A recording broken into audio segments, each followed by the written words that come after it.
सावन का महीना भगवान शिव का प्रिय महीना माना जाता है। इस पवित्र माह में जब आकाश में बादल गरजते हैं, धरती पर हरियाली छा जाती है, तब भक्तगण शिव शंकर का विशेष पूजन करते हैं। पर क्या आप जानते हैं कि इसी महीने भगवान शिव स्वयं धरती पर अवतरित होकर अपनी संतान की रक्षा भी करते हैं। यह कथा एक साधारण से गांव की है, जहां एक विधवा स्त्री अपने इकलौते पुत्र के साथ रहती थी। उसका बेटा बहुत ही भोला और भक्ति भाव से भरा हुआ था। वह प्रतिदिन नदी किनारे जाकर शिवलिंग पर जल चढ़ाता और ओम नमः शिवाय का जाप करता। एक सावन की अमावस्या की रात थी। घनघोर बारिश हो रही थी।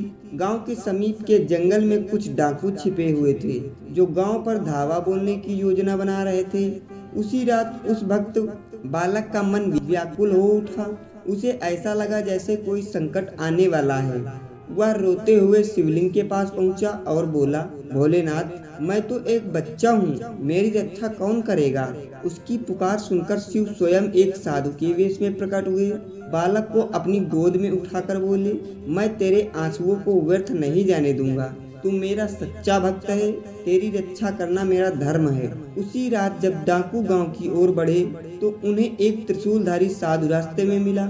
उसकी आंखों में अग्नि थी और शरीर से तेज निकल रहा था। डाकुओं ने जैसे ही आगे बढ़ने की कोशिश की, वैसे ही आकाश में गड़गड़ाहट हुई और उनके चारों ओर आग की दीवार खड़ी हो गई। डरकर सभी डाकू भाग गए। सुबह जब गांव वालों ने सुना कि एक चमत्कारी साधु ने गांव की रक्षा की, तो वह बालक मुस्कुराया।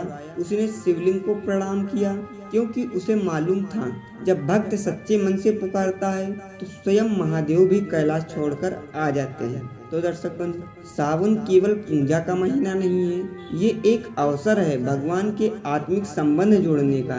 जब हम सच्चे मन से पुकारते हैं तो भगवान शिव हर रूप में हमारी रक्षा करने के लिए अवश्य आते हैं। हर हर महादेव।